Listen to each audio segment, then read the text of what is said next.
Hi there. I'm Matthew Sheffield. Thanks for being here for another live Theory of Change broadcast.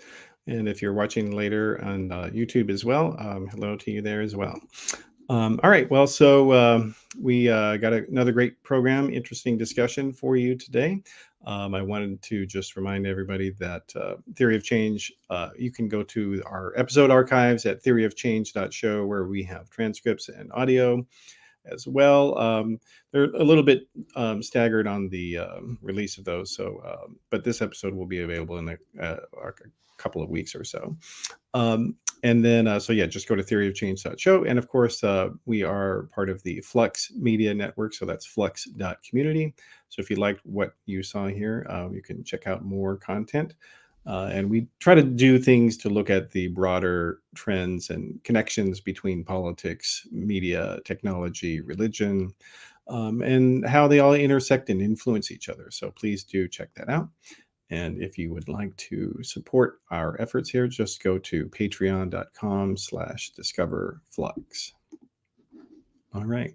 So with that out of the way here, let's get into today's program. It's been almost 30 years since Mosaic, the first popular web browser, was released in 1993. So much has changed that time, both technologically and socially. But what has the web wrought? In its earliest days, the World Wide Web was seen as a tool that would democratize information and greatly expand our ability to share knowledge and expression. That certainly has happened to a large degree, but humanity's power structures seem to have adapted to the web as well, for good and ill.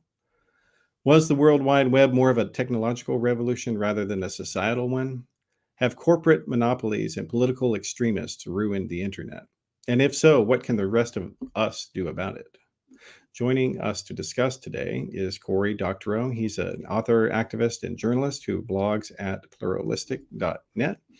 And he also works for the Electronic Frontier Foundation. That's an organization that works to protect digital rights. And he's written many books, both fiction and nonfiction. His most recent novel is Attack Surface, a story about a cybersecurity expert caught between her job and justice. And his most recent nonfiction book is going to be coming out in September, called Choke Point Capitalism. That's an examination of how media monopolies are using their power to exploit content creators. So thanks for being here, Cory. My pleasure. Thank you for having me. All right. Well, as I said in the intro, there were a lot of people saw a lot of promise in the internet in its earliest days, in its infancy, and I was making websites in 1996. You were there in the early web as well, so I figured, we could talk shop about how what people saw in the web in the beginning, and whether that transpired, and then we'll get into some of the other things. Sure, the glory days of the blink tag. That's right. It is critical that the government did play a significant role in the creation of the internet, both in the United States and obviously in the beginning with CERN, where Tim Berners-Lee was working. So the government was always there in the beginning, but it wasn't always government. And there was, in the beginning, a very, sort of cowboy ethos. Is that fair to say? Well, sure. I mean, there were some literal cowboys involved, like John Perry Barlow. So I think you can say that for sure. Mm-hmm. Yeah. So yeah. Oh, go ahead. I was going to say, I think I know where you're going with this. And I think there is a story about what went wrong with early technological optimism and how it went off the rails, or what its blind spots were. And the story, kind of the nutshell version of it is that people thought that once you added internet to the lives of everyone else, that it would produce a kind of unalloyed good of personal technological liberation and self-determination. People would seize the means of computation, figure out how to use it for themselves. and become, more powerful and build better communities and solve collective action problems, do all kinds of amazing things. And they completely were blind to the possibility that either states or corporations would hijack these new digital networks and use them for their own purposes. And I think that this is wrong, as a purely technical matter. And having been associated with those people for a long time, the very same people are accused of this naivete. I've worked with Electronic Frontier Foundation now for 20 years. I just don't recognize that account of them. I don't think anyone would found an organization like Electronic Frontier Foundation if they think everything is going to be fine. You have to both be alive to the liberatory potential of computers and the problems of computers, the ways in which they could become nightmarish. I like to say that the ethic of that age was, this could all be so great, but only if we don't all screw it up. And I think that people were very worried about screwing it up. But that's not to say that they didn't have a blind spot, because obviously I think there's a pretty good case that we screwed it up. And I think the blind spot that certainly I had back then, and I think a lot of my colleagues had back then, was a failure to appreciate just how weak and sick and dying antitrust law was. That, it was easy to think, in the wake of the AT&T breakup, which really gave us the modern digital revolution. AT&T at the time, it had allies who said, oh, we can't break up AT&T because there's this Asian authoritarian power who are militarily adverse to us, who steal American technology and are bent on destroying American high-tech capacity. They're talking about Japan, right? We got the same rhetoric today. We just moved one country over to China, and they said AT&T is our national champion. It's going to defend us from the peril of Chinese hegemony. And I think that what actually was the case was that AT&T had been sort of standing on the the face of American tech, and in particular trying to stop private individuals from having access to modems, because modems. Well, and they did that with Unix as well. Yeah, well, Unix is different. Unix, they had Unix, they were under a consent decree, so they couldn't maintain their own. They couldn't sell software. They could design it, but they couldn't sell it. It's a crazy story. Unix is a completely different story, and crazy and interesting, and it involves things like AT&T Unix teams not being able to ship the updates that they'd made to the third-party Unix implementers. And so those third-party Unix implementers would get phone calls saying, if you go to this certain park at this certain time and look behind a certain rock, you'll find a tape with the latest patches to Unix. It's a somewhat different story. But modems, they're very worried about, because modems, fundamentally were about enabling the provision of service from the edge to the edge. So I could stand up a bulletin board, and you could get a modem, and you could dial into that bulletin board, and I could provide you service that AT&T might otherwise have charged access for. Think about how back in those days, if you got an AT&T phone bill, it would have a line item on it for caller ID, because they charged you extra to find out who was calling you before you picked up the phone. Like, it's as though, like if AT&T had provided email, they might have charged you extra to see the from line before you clicked open. They like that, right? It was a kind of urinary tract infection business model where all the value flowed in a kind of painful burning drip, and every feature cost an extra dime on your bill. So they really didn't like modems. And so getting rid of AT&T opened up a lot of room for new innovative firms and new forms of community, new ways to solve collective action problems, new ways to do all kinds of amazing things, because it was edge to edge, right? It was you over there in your hometown and me over here in my hometown in our living rooms communicating with each other without AT&T getting in the middle of it and extracting some rent for permission for us to talk to one another. And so if you lived through that, and you lived through the 7-year antitrust investigation into Microsoft, you could be forgiven for thinking, like, we actually have a powerful state that will intervene to prevent firms from dominating a technology and from acting as like de facto regulators, right? Deciding how we live our lives. Because, the ability to control or bless modems was really the ability to decide whether or not people would be part of the digital world. And so it's every bit as much an act of lawmaking as if the state had made the law, except it's not being made by people who are at least notionally democratically accountable. It's being done by people in a boardroom who only answer to their shareholders. And so If that. if that, right. So it was easy to think that maybe we were going to have this perpetual motion machine of tech where you have a firm that grows very big and dominates, and then another firm comes out of nowhere, literally like two college kids who were selling AT&T long distance defeat boxes, the blue boxes, door to door in dorm rooms, who then go into a garage and invent the Apple One, and then turn it into the Apple II, and then the Apple II Plus, and launch a new computer. And that computer is like as popular as anything that IBM is making, and IBM is this behemoth. And it was easy at the time to think, oh yeah, like you're going to get the rise of AT&T, and then you're going to get the rise of Silicon Graphics off the back of AT&T, and then Silicon Graphics will collapse and you'll get a Compaq, and so on and so on, that you'll have all of these amazing foment. And that if you are a technologist, the people who were really excited about the future of technology at the time were mostly technologists.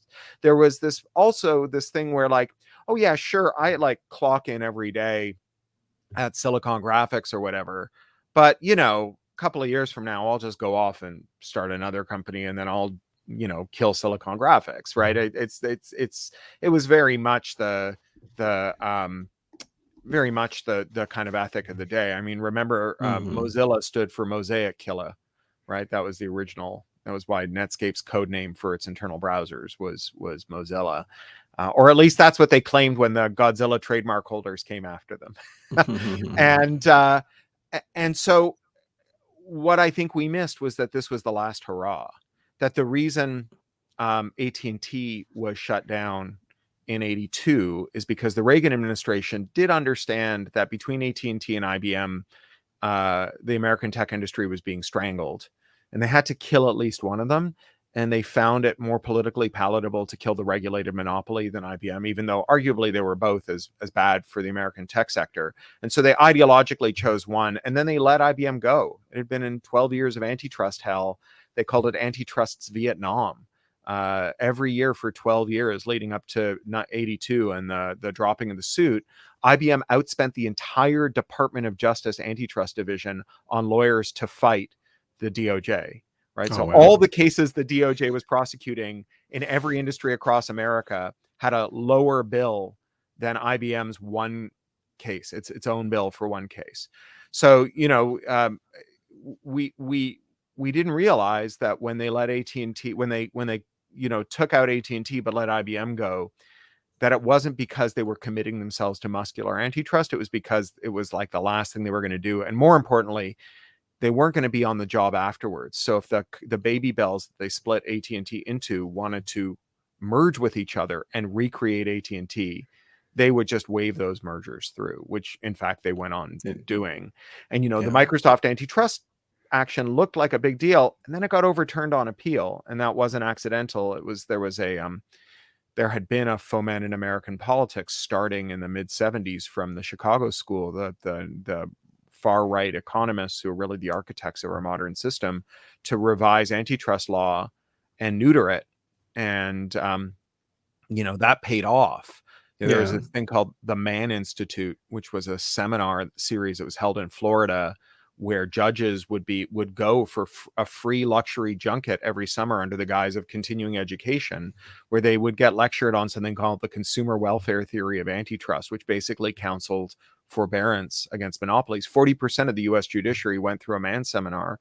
And empirically, when you look at the outcome of their judgments before and after their attendance, you see that they became very tolerant of monopolies. So it wasn't a coincidence that Microsoft got let go. And so what we failed to realize was that over time, the tech sector would use its access to the capital markets not to found new innovative firms, but to buy new innovative firms and crush them. That was the Yahoo model, right? Just buy every cool company and mire it in endless bureaucratic politics until it was dead. If you want to have a good time, look up the Wikipedia page for companies Yahoo bought and killed. It's like a tour down all the best online services you used for 15 years until they kind of ran out of money, until SoftBank, who were, like Yahoo got all their money from SoftBank. SoftBank got all their money from the Saudi royal family, right? They're like, so, it wasn't like this was just a single rich family pursuing a dumb agenda that produced this weird, terrible outcome. But, we failed to perceive that we would arrive at a web consisting of 5 giant websites filled with screenshots of text from the other 4, because anyone who ever tried to build a service that was as innovative and novel as Mozilla or Netscape, as Mosaic, as even MSN or SGI or Adobe, would find itself unable to compete, because if it was good enough, one of those companies would just buy it and crush it. And otherwise, those companies would use predatory pricing and exclusive dealing and retail price maintenance, all these, the panoply of ancient antitrust sins that we decided to start tolerating in the early 80s. They would use that to ensure that no firm could grow to be a rival. And that's where we are now, right? And I think we missed it. To put a button on it, we didn't miss that tech could be harmful. We did miss that access to the capital markets would produce this concentrated tech sector that would replace the distributed judgment of millions of people who operated services and use them with the judgment of 5 boardrooms, which is where we are.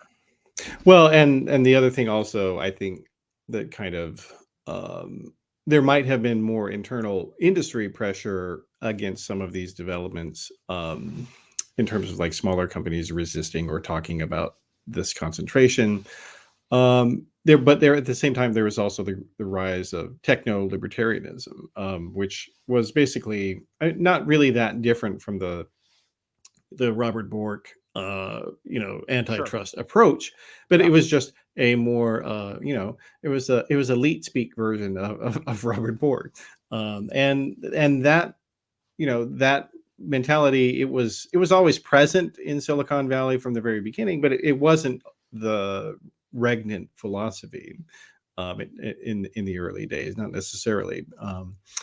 And and to this day there are still some holdouts like Craig Newmark or I don't know, like Steve Wozniak, who kind of speak out against some of this stuff. But that tradition was a lot stronger in the beginning, but it's kind of gotten overwhelmed, I feel like, with techno-libertarianism, and now techno-libertarianism and libertarianism generally have kind of taken some really bad turns in a number of ways, would you say? Yeah. So, I mean, I feel like again, I had a front row seat for a lot of this because I work for Electronic Frontier Foundation. Its founders are closely associated with the techno-libertarian movement. John Perry Barlow wrote the Declaration of Independence of Cyberspace, which is a document that I find quite stirring, even though today I think many people hold it in quite bad odor. And I guess we talked about this beforehand off mic, but I guess that if you wanted to find a cleavage line to understand the different schools here, it would be in how you view regulatory capture. And regulatory capture also comes out of the same Chicago school. It's part of a body of economic thought called public choice theory that is very closely associated with techno-libertarians. And that the theory goes basically that in most regulatory matters, there's a small group of people who have a strong interest in the outcome, right? So if you're like a polluter, it really matters to you what the pollution standards are.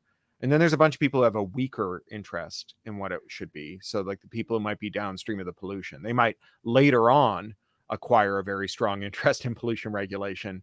But at the time that the regulation is being made, before the pollution has started, they are apt to be not particularly exercised. They're not going to write comments for an EPA docket about the right amount of PCBs that can be released into the water supply by a factory, say.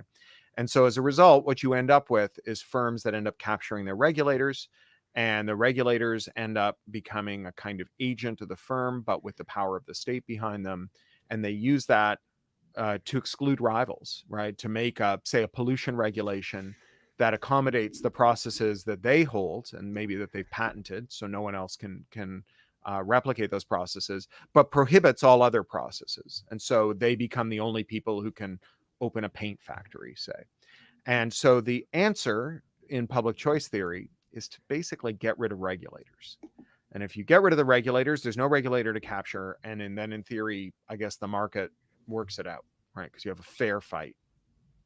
And I think that that's not well supported by the evidence. I think what we've learned over 40 years of trying that is that when you eliminate regulation, you don't get a kind of race to the top where, to take the example of the paint factory again, you have two kinds of paint, one of which is causing rampant birth defects and cancer in the neighborhood that it's made, and the other one is more responsibly made, and people vote with their wallet. What you end up with is that the people whose manufacturing processes externalize as much cost as possible are, on the one hand, often able to obfuscate the extent to which they're imposing costs on other people. So think of, say, the tobacco industry or the energy industry engaged in things like cancer and climate denial. And on the other hand, they are able to shift who their customers are away from the people that they harm. So the PCBs are released in a community of color or somewhere overseas, and the paint is sold to affluent people who have the wherewithal to create local ordinances that make sure that there's no PCBs in their own drinking water. And eventually, even those people come a cropper because we have entwined destinies. So, the eventually, like, the climate emergency catches up with them too, or the PCBs are so saturated in our industrial processes, or the microplastics or whatever it is, that they too suffer from it, but by then it's too late. And then finally you have the problem of voting with your wallet altogether, which is that the more dollars you have in your wallet, the more votes you get. And so it's not necessarily the result that, even if people do wake up and decide to vote with their wallet, if billionaires get 1 billion votes and people who are $400 in the hole at the end of the month get minus 400 votes, then those people's points of view are never represented in a referendum where votes are made with dollars. And so you have all of those that combine. And so then you have a progressive or leftist response to regulatory capture, which is making companies weak and making regulators accountable. So regulators can't be accountable if all of the jobs that they get when they leave public service are in the industries they're regulating, or all the jobs that they have before they enter public service are in the industries that they're regulating. They can't be accountable. And then they can only be accountable if we have fair elections, sunshine laws, if we don't allow trade secrecy to obfuscate the terms of submissions by industry to regulators and so on. That, and I think that we have some pretty good evidence that it's at least possible to regulate well. People used to die of the food that they ate because we didn't regulate it well and it was unhygienically produced. And now people don't die of their food except in deregulated sectors like baby food, where they do die from contamination, and where those monopolists who are able to self-regulate, because self-regulation and monopoly are very closely related, right? Your ability to convince your regulator that you should be left alone has a lot to do with whether you have any competitors. Because for one thing, one of the things that competitors do is they fill the evidentiary record with reasons that you shouldn't be left alone. And so if you're Boeing and there's no one else who shows up to say, oh, do not let Boeing self-certify the 737 MAX, they're a bunch of cowboys, then the regulatory record is just full of people from Boeing explaining why the 737 MAX should be self-certified, and it isn't until the planes start falling out of the sky that we revisit that decision. And so there's this leftist response that you have to blunt corporate power and you have to hold regulators accountable, and that is the way that you get there. And if you think of the internet as being a mix of people doing genuinely novel things and people trying to arbitrage regulation to there's a not even an old saying, there's a fairly modern saying that every time you hear the word fintech, think unregulated bank. And every time you hear the term cryptocurrency, think unregulated security. That really these are just a way of skinning existing heavily regulated activities in a thin scrim that allows them to gain the appearance of something that isn't captured by the regulation, and therefore engage in the conduct that the regulation would otherwise prohibit. And to the extent that the internet was full of people doing genuinely novel things who argued about what the appropriate way to regulate it was, I think that there was really something real going on in fights over regulation, like, say, the fights over regulating cryptography, or the Communications Decency Act and its early censorship and monitoring duties and so on.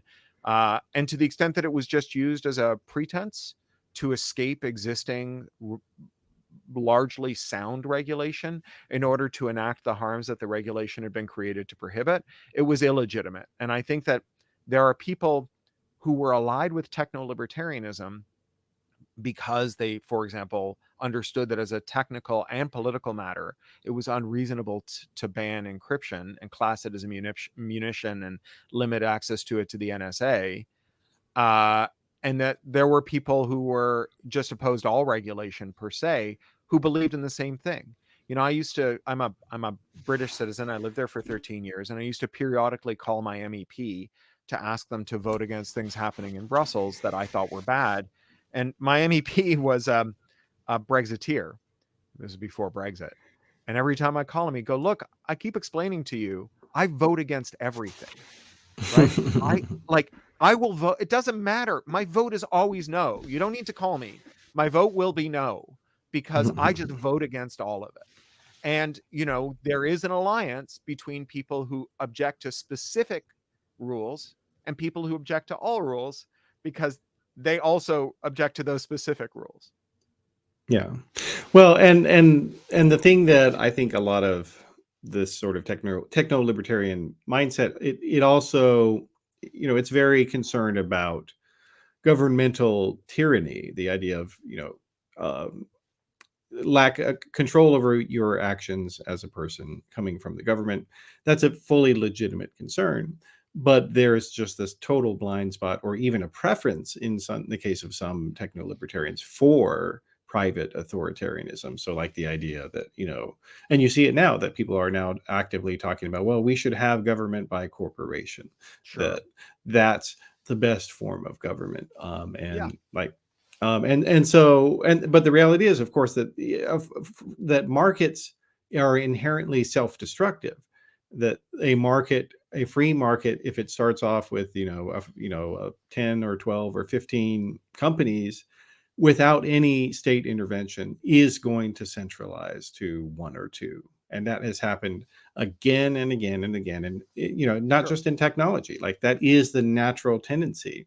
And so all of the salutary effects that, this sort of anti-regulatory posture says that you would have from a market, you lose them. So that the competitors who would be saying, well, these guys, their software sucks, or their website's insecure, or whatever, they're not there anymore. And like Yeah. Instagram is a perfect case in point in that it started off as this new and different thing, and Facebook just bought it up and Sure. proceeded to copy and steal everything from Snapchat and TikTok and everything else, and then at the same time accentuated the worst aspects about Instagram as a social media culture of fraudulent content, and encouraging people to lie about their own lives, and Yeah. and it's been so damaging now. So, but like all these things that they claim you would get in this sort of unregulated marketplace, they don't happen.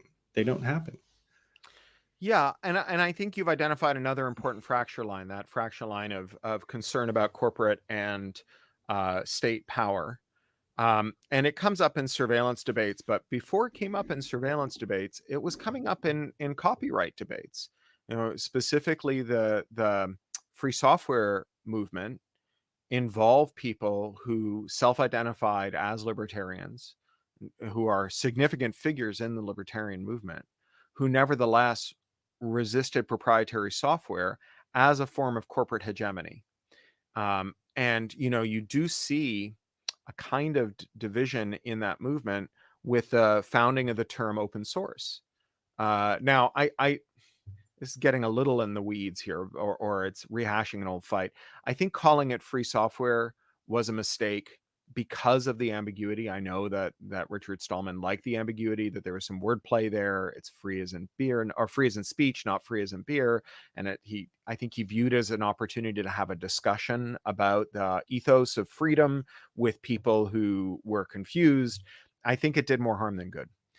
Open source, on the other hand, because it jettisoned the moral proposition of freedom, right, of the freedom to exercise technological self-determination in favor of the instrumental benefits of being able to read and audit source code and make improvements to it.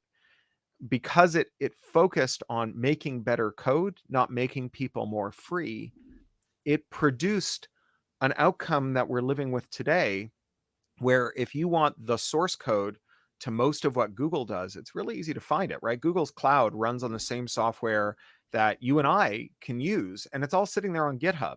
You can download that code, you can check in new alterations to it, but Google doesn't have to adopt them.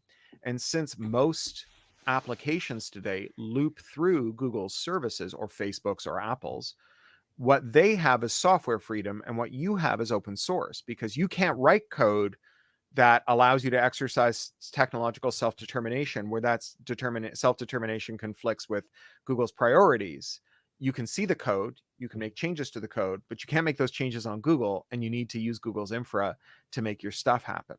And so the skepticism about corporate power really did kind of schism off with the open source movement, although not entirely.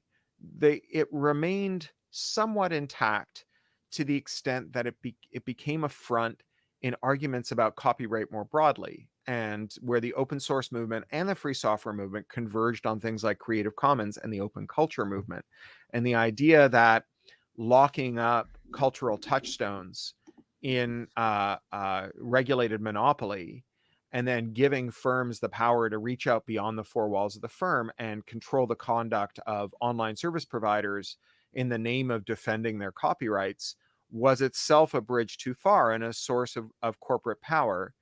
And I think what's interesting about the free culture movement is it did fuse a critique of state power with a critique of corporate power.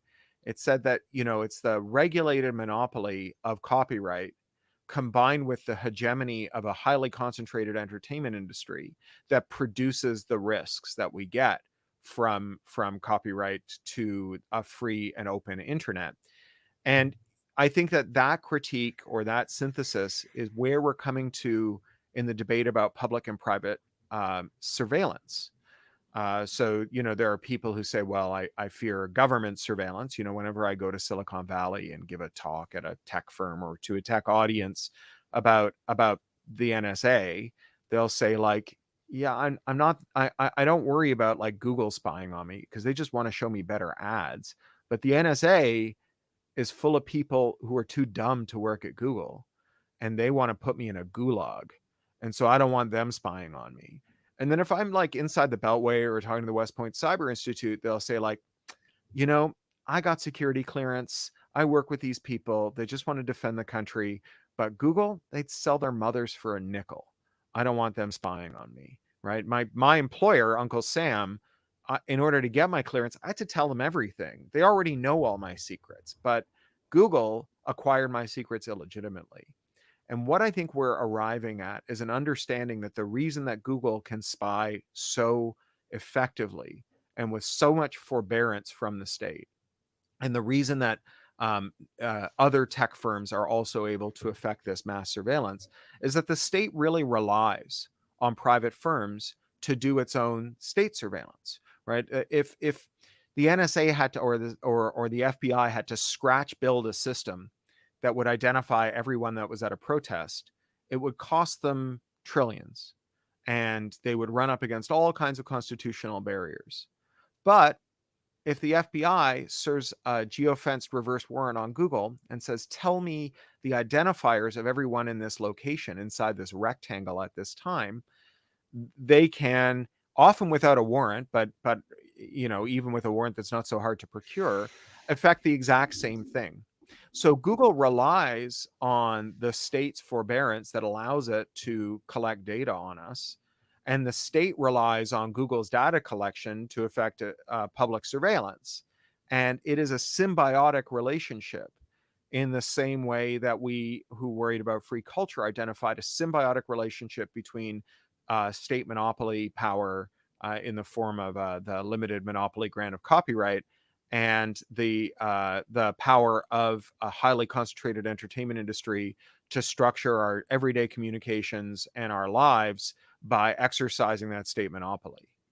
Yeah. Yeah. Well, and what's kind of interesting is that to a small degree, there seems to be some uh, at least discussion on the political right about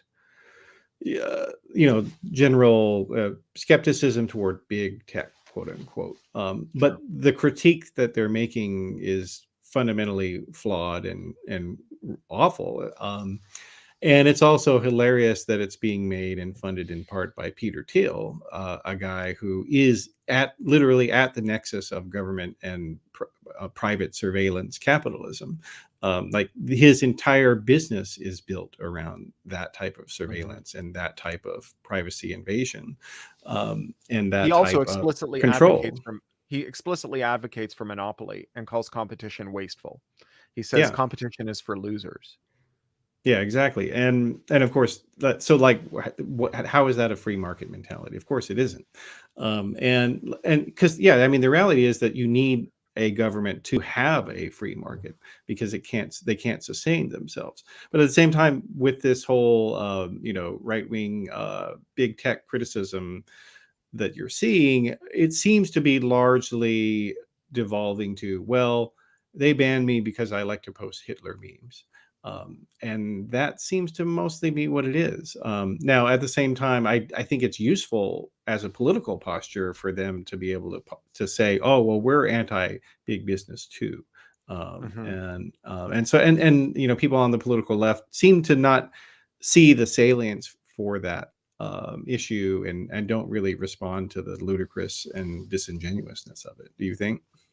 Well, so I think you're right that the overall animus towards big tech from uh, the Republican Party and figures on the right more generally is very instrumental and not driven by any kind of philosophical obligation or philosophical objection to large firms being able to structure the daily lives of everyday people.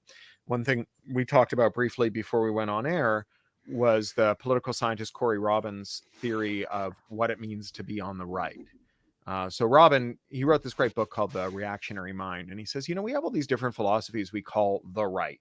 There's monarchists and there's Christian dominionists and there's imperialists, but there's also like isolationist libertarians who want to dismantle the army and just, stay at home.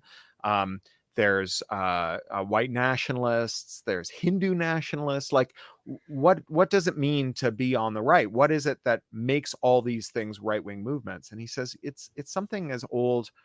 First of all, it's as old as the French Revolution, where the terms right and left come from. It was about who sat where in the Mm. French Parliament after the Revolution, and it's also as old as Plato's Republic. It's the idea that some of us are born to rule, and some of us are born to be ruled over, and that the problem isn't that we're being ruled over, it's whether we're being ruled over by the right people. This is why the objection to affirmative action is so salient to right-wing thought, because if you believe that some people are born to rule and that there's a sorting mechanism that selects them, so if you're a monarchist, the sorting mechanism is emerging from the correct genitals.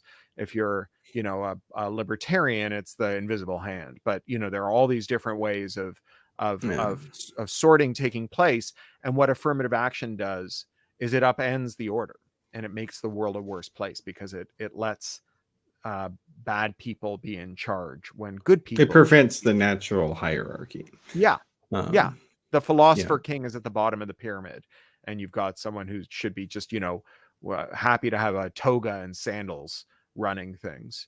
Um, Mhm. and the objection I see from the right to tech firms is that they are not that they're picking winners, but they're picking the wrong winners.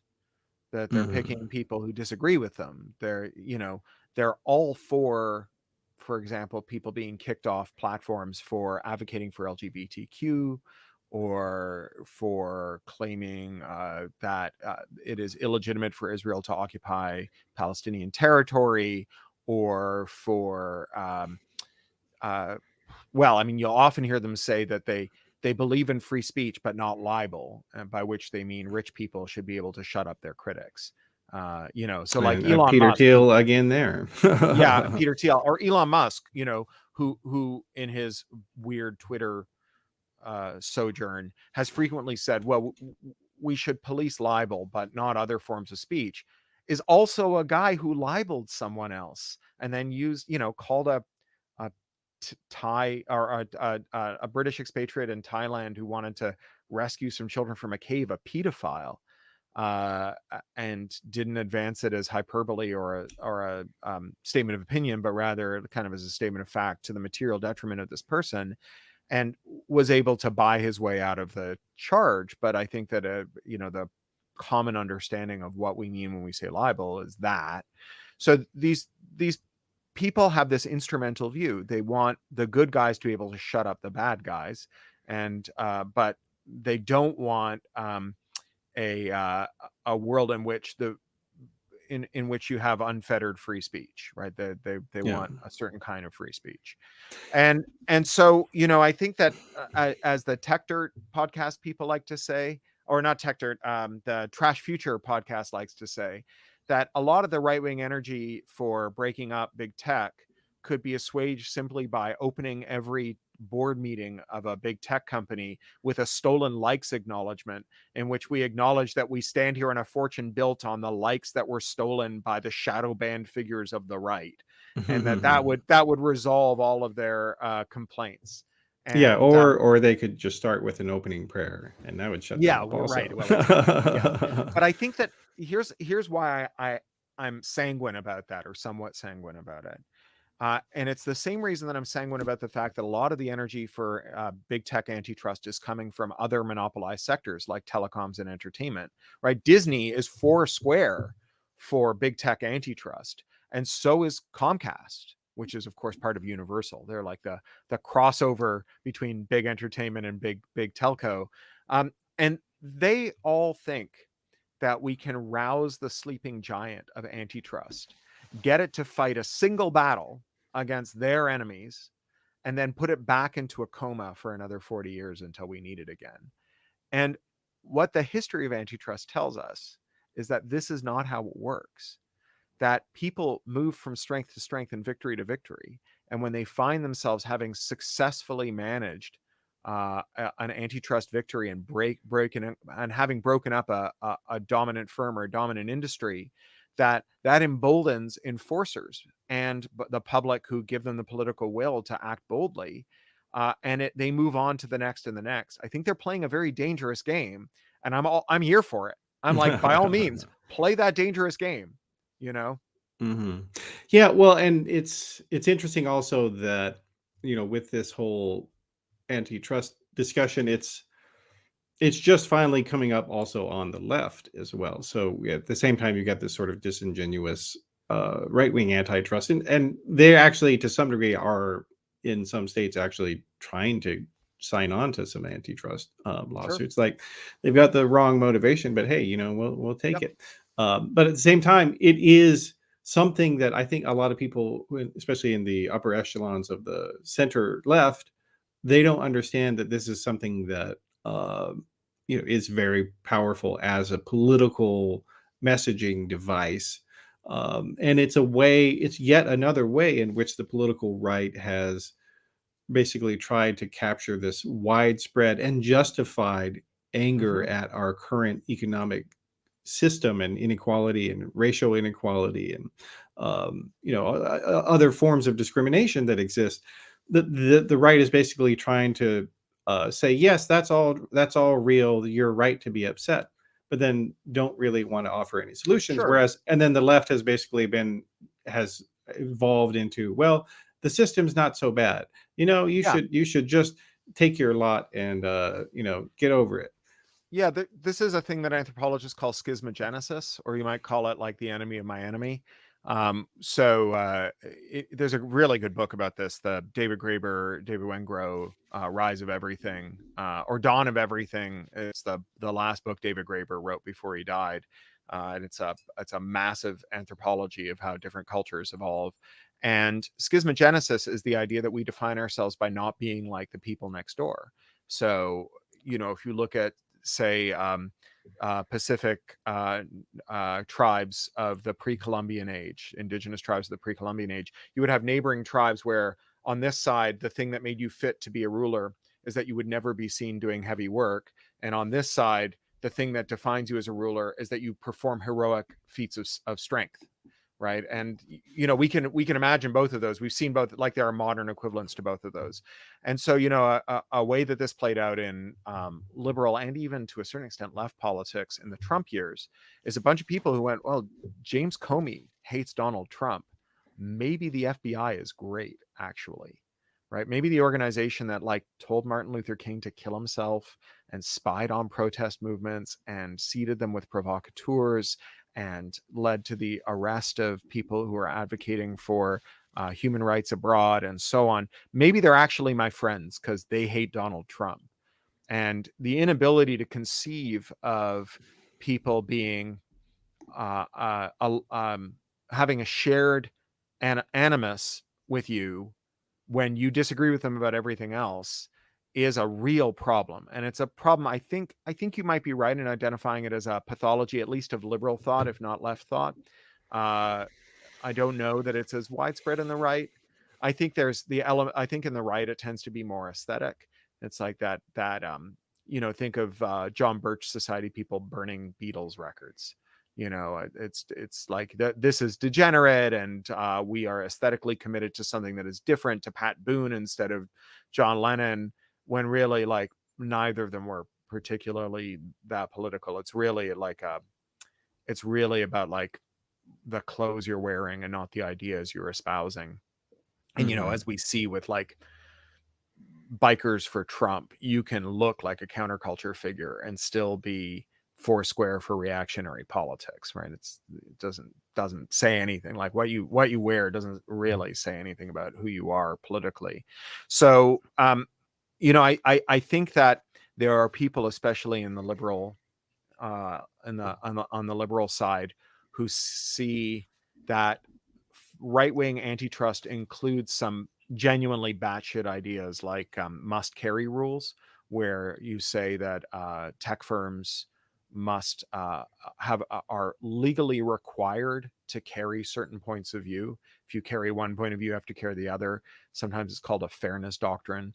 And I don't think that the right actually wants this, right? They don't want to make sure that there's a dedicated Black Lives Matter forum on Gab where all they do is talk about the importance of Black Lives Matter and critical race theory, right? Like Yeah. that. Clearly, Yeah, they well, and in fact, through. actually, privately to themselves, they will explicitly say, "Oh, I don't favor free speech," but Sure. we will use that as an argument because it's useful.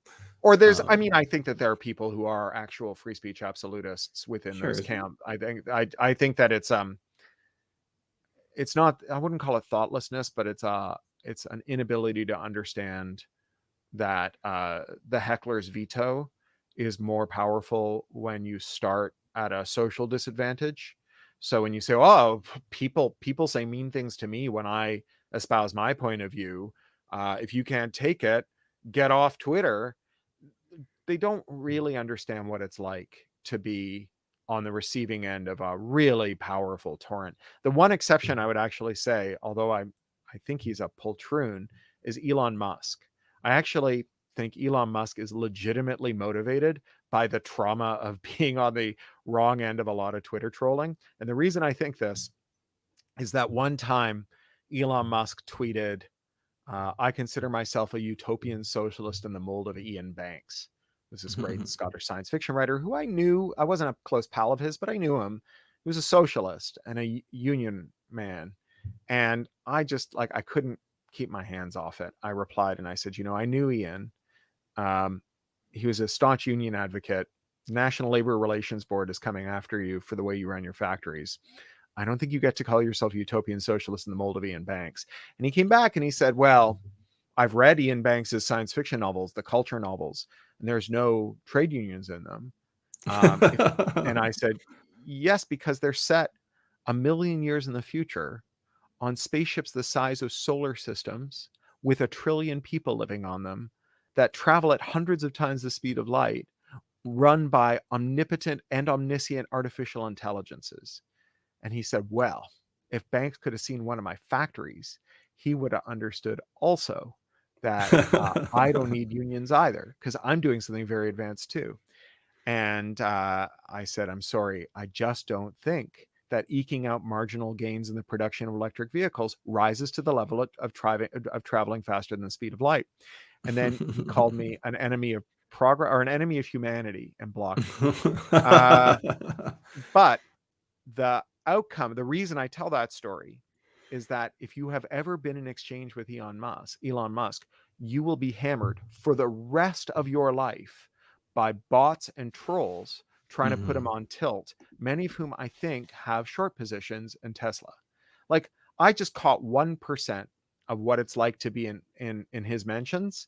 And it's like, I've been in the mentions of friends of mine who are women who are involved in, like, say, games journalism or comics writing, where I've seen the things that get said to them.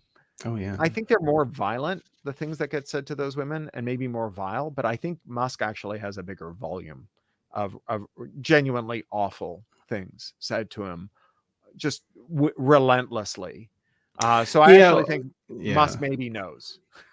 Yeah, well, I guess, but he's still trying to stand up for them actually now, and like he's been radicalized by the right, and like this is what's so hilarious is that I often, you now see people saying things like, well, I used to, and Musk is one of them, that I used to be, on the left when Obama was there because the left was reasonable. But if you go back and look at the contemporary right wing discourse about Barack Obama, it was, I used to be a Democrat when Bill Clinton was the president, but now with Obama, they've gone out like, and literally this is exactly what they do every single time. I actually think what you really want to look at is campaign contributions, because what you'll find is that during the Obama years, Musk was primarily donating to Republicans. It's just not like, I think that in addition to it being unreasonable, it's also untrue that he was primarily a Democratic supporter during the Obama years. I mean, empirically, he wasn't. So, I mean, there's I haven't, right? I haven't looked at that, but yeah, that's, but certainly all of that by belie way of that. addressing the instrumentality or the instrumentalism of right-wing support for big tech antitrust and the schismogenesis. I think that there are a fair number of liberals who just say, if the right wants to force Twitter to carry Alex Jones, and that's what their version of antitrust is, then I'm pro-monopoly. And then their place where the liberal and left critique meet is maybe these companies should be utilities. And ironically, that's also a thing that the some of the people on the right are saying, or some of them are actually arguing that they are utilities. I think this is an argument. I can't remember if Scalia made it or Thomas, but one of them actually made it in a dissent. Thomas just recently said something to that effect. Yeah. Yeah. No, I think it's a dissent that he made before that got cited in a recent brief. I think it was Thomas cited also. it was cited in the Texas social media law case. His earlier dissent, and that's the path by which dissents become law, is they get cited in future briefs, and then the Supreme Court reconsiders the dissent. That's why dissents matter. But the idea that we should make them into utilities is, I think, misguided as well, and I think it's misguided because it discounts the possibility that, or rather the impossibility of formulating a single moderation policy that is appropriate for the hundreds of millions or billions of people who use social media services.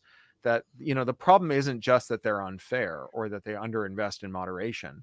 The problem is that context matters, right? Like, There are communities of people of color where the N word is considered to be something that they can say, even if other people can't.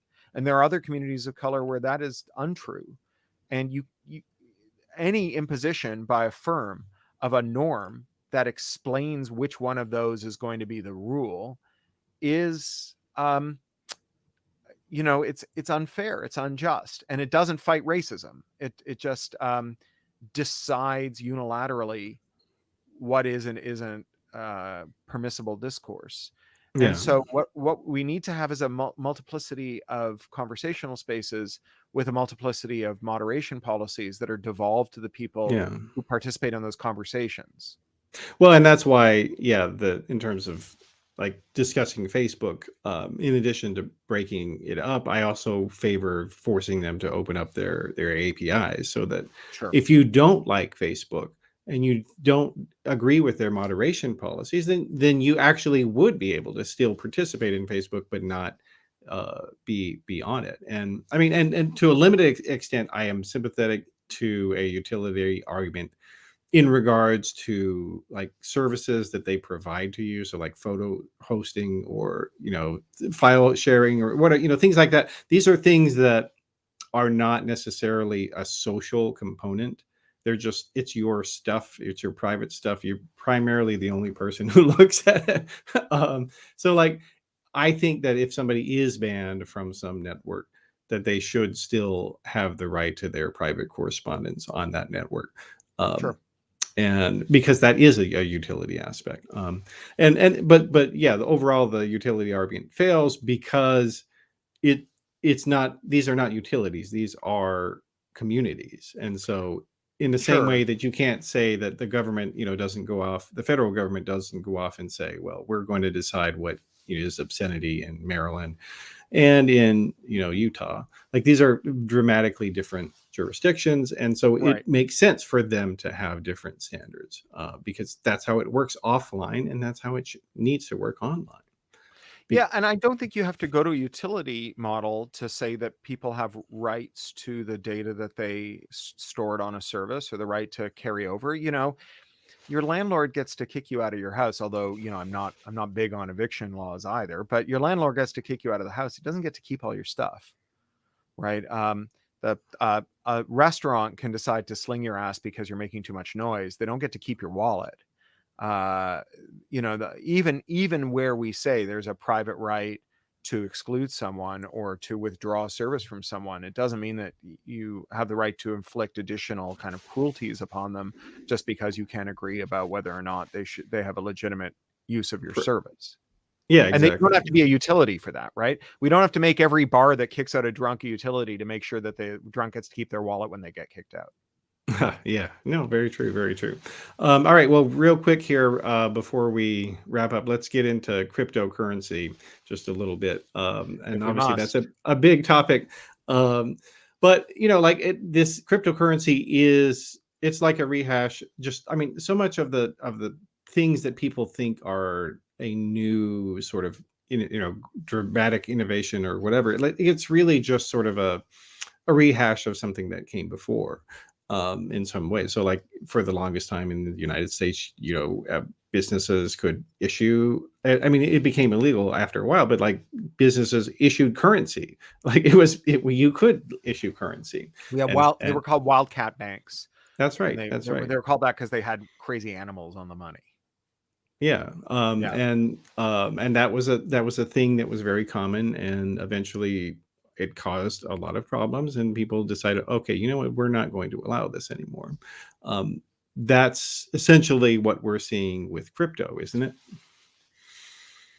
Or is it? Well, it's one of the things that I think you can say about crypto, that they're a form of wildcat bank. They're also, I think, a form of neometalism.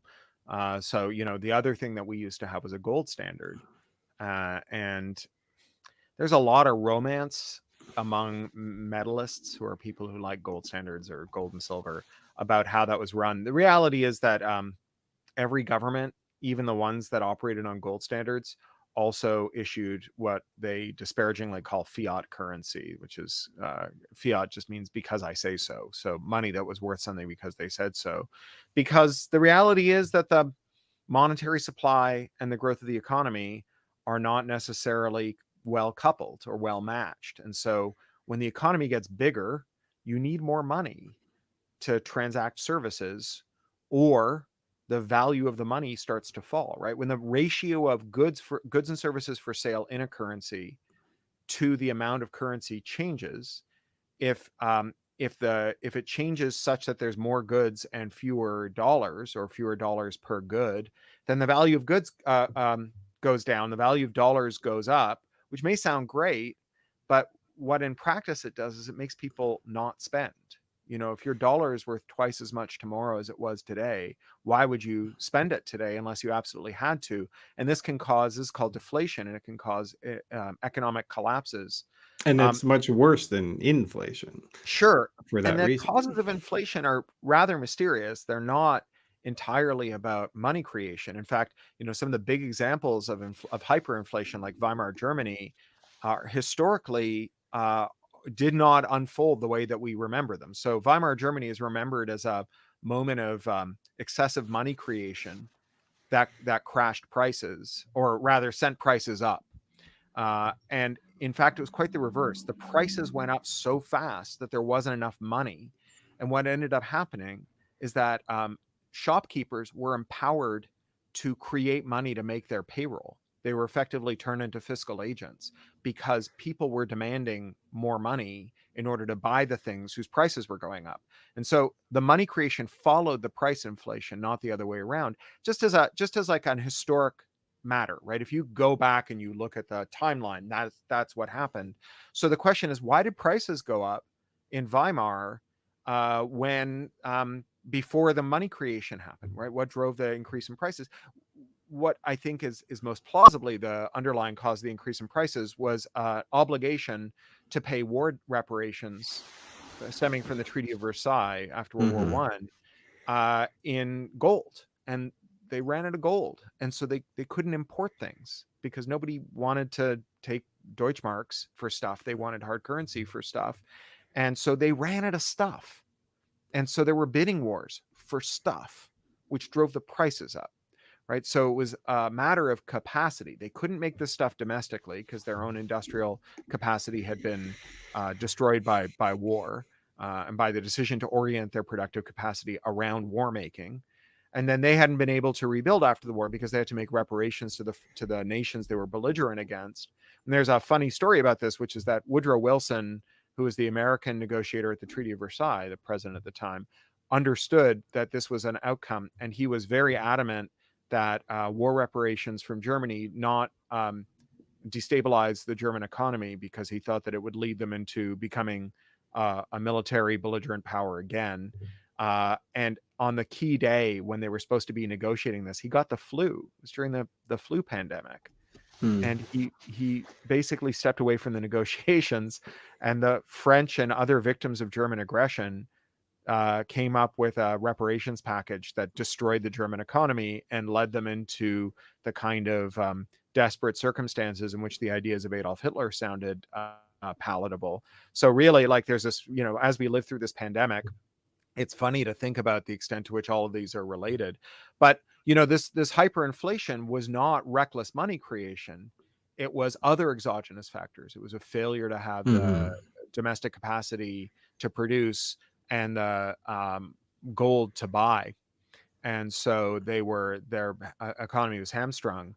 But um, you know, the idea of cryptocurrency at its origin, you know, the Nakamoto paper, the Satoshi paper from 2008 that lays out the case for it, is very explicitly about taking away the power to create money from governments because of the belief that governments will do reckless money creation. It's not entirely wrong. I mean, the decision of the Trump administration to do quantitative easing, not to pick up payrolls, not to assume payrolls and keep people afloat, or to give people the money to pay their rent. There was some stimulus, but it was very small. The major source of spending, relief spending, in the CARES Acts and in the other relief bills was in the form of buying corporate paper, right? Buying corporate bonds, which created this huge boom in the securities market and in the asset market, which included the NFT market and the baseball card market and all these other collectibles and speculative assets that went bananas. And it was bad for society. It did create all kinds of problems, but not because it was money creation per se, but because it was money creation allocated in a way that was guaranteed to produce asset bubbles, as opposed to maintaining the integrity of the economy through a period of shutdown, such that when the economy came back on again, people would be able to resume their productive activities. Yeah, well, and then they did the same thing earlier with the tax cut, Sure. which was skewed toward upper income, and so was not actually uh, stimulative of aggregate demand. Sure. Um, Yeah, it just created demand for things. Well, to the extent that it created aggregate demand, it was in single family homes that private equity funds went and bought and turned into slums. that was a form of aggregate demand creation that came out of the tax break. yeah, It just wasn't very good for the country. yeah. Well, now, but in terms of cryptocurrency, though, there is this claim that they're trying to, they also claim that they're trying to defeat, sort of governmental induced scarcity. That some people will say, well, crypto is good because it can provide access to financial markets to people who don't have credit and could never have it, whether because Sure. of poverty or where they live, or other circumstances. And I think that there's some truth in that argument, because there is a serious problem in human society, not just in this country but other countries, where we've had this sort of, it's almost like a medalism of education, that if you don't have these educational certificates or whatever, then you're not admitted into Sure. society in certain ways. And so these are real things that are happening. But crypto, as currently constituted in this sort of unregulated wildcat market, it's not the solution for it, and it can't be. Well, I mean, again, the record's pretty replete on the problems of unregulated credit markets, right? It goes back to Christ casting out the money changers. We go as far back as ancient Babylon uh, and the practice of Jubilee, uh, which was, Michael Hudson is a great writer on this and historian on this. But Jubilee was the practice of the king periodically And that declaring was all in the debts Hebrew Bible as well. Yeah. void. Yeah. Well, so a lot of stuff from the Old Testament comes out of the Babylonians. They also Oh wrote yeah, the yeah, Genesis story. Yeah. yeah. When So actually the Egyptians had something kind of similar to this sure, also. a lot Yeah. of civilizations in antiquity did, and the reason for it wasn't that these kings were good-natured slobs who didn't like to see people being debt burdened.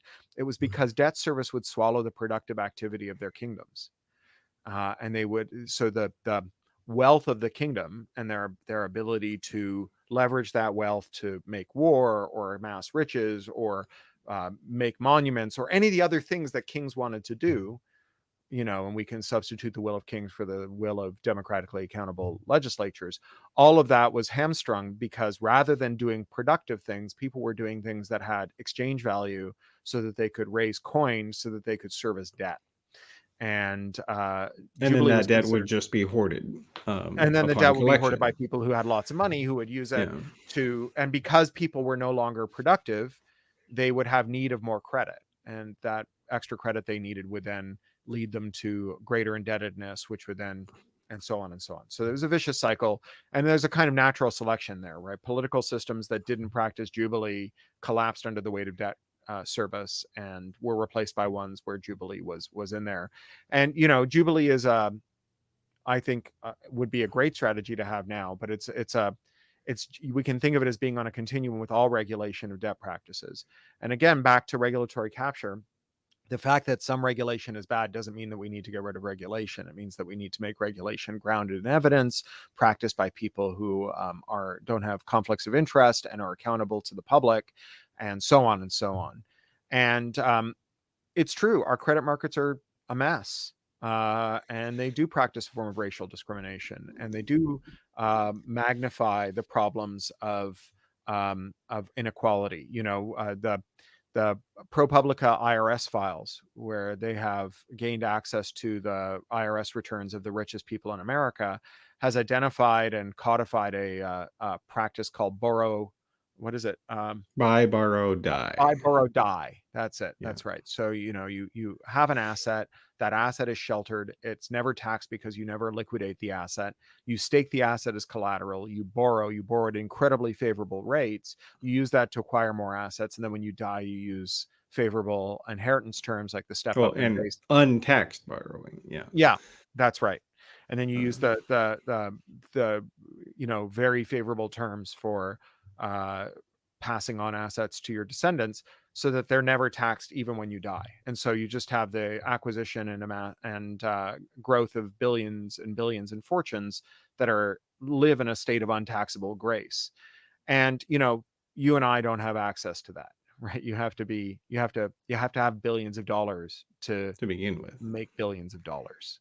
And this produces, Thomas Piketty kind of identified this in Capital in the 21st Century, that if the biggest predictor of whether you will have wealth at the end of your life is whether you had wealth at the start of your life, we don't live in a meritocracy, even if such a thing is possible, unless you think that there's such a thing as a hereditary meritocracy, unless you're a closet eugenicist.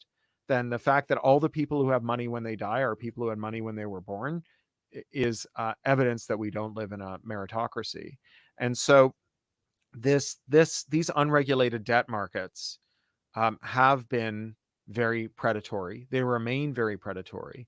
They create big structural problems. The last round of structurally significant exotic debt instruments were the instruments that led up to the 2008 collapse, the great financial crisis. And all of these found ways to step outside the regulatory framework, so they could make loans that were considered too risky under the existing regulation. And then, as a means of trying to contain the risk, they used contracts to limit the freedom of motion of the counterparties to a debt. So, for example, contracts that promise that uh, the party would not seek relief from a bankruptcy court. And so these were in the wake of the great financial crisis. They were called suicide notes, because what they said was that if the smartest thing for both parties would be to restructure the debt so that you wouldn't see a fire sale of assets. So say you're a creditor who has made a loan that was collateralized based on some underlying asset like a house. And you've made lots of these loans. You've made thousands and thousands of these loans, and one person or a group of people are in danger of default. It is in your interest to keep them in the house rather than having hundreds of houses all enter the market in the same neighborhood at the same time, because that will crash the value of all the other houses that you've loaned That money to have been people bundled to together. buy. Yeah. Yeah. And then they all enter default. And this is called the fire sale. At the time we called it contagion, right? Where you have the defaults leading to defaults, mass waves of bankruptcy, and then it hops asset classes. So you have people who used houses to borrow money for other things, like say cars, and then it triggers a mass sell-off of cars, or to borrow money for education or whatever, and then everybody has to drop out of university, and so you have this kind of spiraling debt. And so in the cryptocurrency world, we have the exact same thing, except it's automated. So in cryptocurrency, you have lots and lots of high risk loans being offered. Often they're very high risk because they're being offered to people who are pseudonymous, so about whom we can know nothing. These high risk loans are being offered, and they're being collateralized with extremely volatile cryptocurrency. So Well, there are, or even, yeah, I mean, or lend the cryptocurrency itself in many cases has no collateralization at all. right. So Um, that the cryptocurrency that's just grounded on faith, right? yeah. On vibes, say, right? So you've got someone's coin that is being staked to borrow something else, and so that coin is intrinsically volatile, and it's volatile in part because it's deflationary. So by design, there is no central bank in a cryptocurrency issuer. So there is no one who can increase and decrease the supply based on the demand. So normally, if you believe in markets, you think that supply and demand find equilibrium with one another. If people want cars and there's not enough cars and the price is high, it tempts people to open car factories and the price comes down, and then the demand and the supply cross over. But with money, with cryptocurrency that doesn't have a central bank that can adjust the monetary supply, you only have demand, which varies, right? How many cryptocurrency units you want goes up and down based on whether Matt Damon has done a compelling ad, whether you need a bunch of money to pay a ransomware, whether, whatever, whether the other assets are crashing and you're trying to find a safe haven for your money. So the demand for cryptocurrency is moving up and down. The supply is static. And so what that means is that the price, rather than tending towards equilibrium, will always be disequilibrated, because you have one thing that is variable and one thing that is invariable, and they can't find that equilibrium. So you have these underlying assets that are, first of all, they're grounded, as you say, in belief, right? So that itself is somewhat volatile. And then you have them by design not being able to adjust supply based on demand. So that makes them very volatile. And they're being used as collateral in loans. And so the people who issue these loans are worried about risk, because the collateral might change in value very quickly. And so they use smart contracts that say that if the collateralization drops below a certain threshold, the loan is instantly liquidated and called in. So the smart contract takes the money out of your wallet and moves it into your creditor's wallet with which no of human course intervention. is further deflationary. Well, also a suicide note on steroids. Oh, it is. No one at go ahead. No one at like AIG and Deutsche Bank can sit down and say, okay, guys, wait. Before we call in all of these loans, it's going to crash both of our institutions. I know we said we wouldn't do this, but maybe we can renegotiate. And maybe a regulator steps in and says, shotgun wedding, these two firms have to merge, or these are nullified, or we're hitting pause, or we're stopping trading. So none of that can happen by design, right? That's what it's for. It's to stop the politicization of money and to make it all run automatically. Well, and then the other inherent problem also is that, to the extent, the idea of mining, so like you could argue that that's creation in some sense of a new it's money creation in some sense. But the problem is, of course, it's entirely based on computational power. It is not based on merit in any sort of way. So like if I've got the best idea, I'm the smartest person in the world, but I can't afford to get a GPU to make cryptocurrency, then I can't make cryptocurrency. There's nothing I can do to get some. I hear you, but that's if not I don't really have any. the theory of meritocracy. I don't believe in meritocracy, but the theory of meritocracy is really that people who have assets sorry, I only meant it in the sense that it's further concentrating wealth, so that basically the only people who can mine are the people who already have money to buy the CPUs more concentrating and the GPUs. than that. I agree that there's a certain degree, and especially with proof of stake, where the more coins you have, the more money you can make by staking them. But I think even more so is that new coin issuance starts by holding back a large allocation of those coins for the founders. So the people who are in a position to issue a successful coin start with a very large tranche of those coins by design. It's supposed to be that way. And it's a rigged system. So like everything that crypto claims to do, it actually to a large degree does the opposite. I think you could argue that. That's what I do argue, and I have to, and I need to go, but I want to say that when I hear people involved in crypto and Web3 talk about their suspicion of centralized power and their desire to eliminate surveillance and blunt corporate power, I feel like I'm on the same side as them. And I think that they have methodological flaws and epistemological flaws. Their understanding of the world is flawed, and their understanding of how to fix it is flawed, apropos the Theory of Change podcast here. But I think that there's some common ground there. I think it's a more profound common ground than, say, Marsha Blackburn has when she talks about big tech antitrust with, say, Elizabeth Warren. I think that's a pretty thin common ground. I feel like I have more common ground with many people in the cryptocurrency movement than that. And, it's an area where I think it's worth exploring. And, the fact that I think that we should regulate finance and in fact rein in finance and make finance a small insignificant part of our economy doesn't mean that I want to centralize power, and maybe we can agree on that part. Yeah, no, I think that's a great sentiment there. All right, well, yeah, I'll if you can stick around just after I run the credit here, that'd be good if you don't Sure. mind. Yeah. Okay, all right, great. Well, let me just put myself in here. Okay, all right. Well, so that's our program today. I'd like to thank our guest Cory Doctorow for being here today, and please do check him out on Twitter. He's over at Doctorow. That's Doctor OW on the end, and then he's got his website pluralistic.net.